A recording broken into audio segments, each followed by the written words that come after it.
కలకత్తా కాళీమాతకి మచిలీపట్నంకి ఉన్న సంబంధం ఏంటో మీకు తెలుసా? నేను చెప్తానండి. సుమారు 150 సంవత్సరాల క్రితం దాతా గారు అనే మిలిటరీ మ్యాను కలకత్తా కాళీమాతను దర్శించుకుని మచిలీపట్నం వస్తుండగా తనతో పాటే అమ్మవారు వచ్చేసింది అని వినికిడు అనమాట.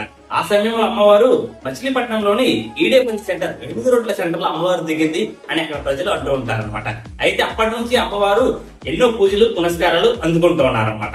అయితే ఇక్కడ ప్రత్యేకత ఏమిటంటే ప్రతి దసరాకి మనమే వెళ్ళి అమ్మవారిని దర్శించుకుంటాం. కానీ ఇక్కడ స్పెషాలిటీ ఏంటంటే అమ్మవారి స్వయంగా మన ఇంటి దగ్గరకు వచ్చి దర్శనమిస్తారనమాట. అయితే ఇది ఎలాగా ఏంటి అనేది క్లుప్తంగా చెప్తారనమాట. అమ్మవారు దసరాకి ముందు ఉన్న అమావాస్య రోజు అక్కడ పూజారులు అమ్మవారిని శ్మశానం దగ్గరికి తీసుకెళ్లి ఆ అమ్మవారిని శక్తిపటం అంటే ప్రభా అన్నమాట శక్తిపటంలోకి ఆహ్వానించి పూజలు చేసి పాడ్యమ రోజున అమ్మవారి గుళ్ళు అమ్మవారికి పూజలు చేసి పొలిమేరలన్నీ కట్టి ప్రతి ఇంటా తిరిగి అమ్మవారు పసుపు కుంకుమ తీసుకుని నీళ్లు వారబోసుకుని అక్కడ ఉన్న ప్రజలందరినీ ఆశీర్వదిస్తారు. ఇలాంటి విషయాల కోసం మన ఛానల్ ని లైక్ చేయండి, షేర్ చేయండి, సబ్స్క్రైబ్ చేసుకోండి. ఈ విషయాన్ని మీ ఫ్రెండ్స్ కి అండ్ ఫ్యామిలీ మెంబర్స్ కి షేర్ చేయండి. మచిలీపట్నం వాళ్ళకి షేర్ చేయకుండా మాత్రం ఉండాలి. Thank you so much.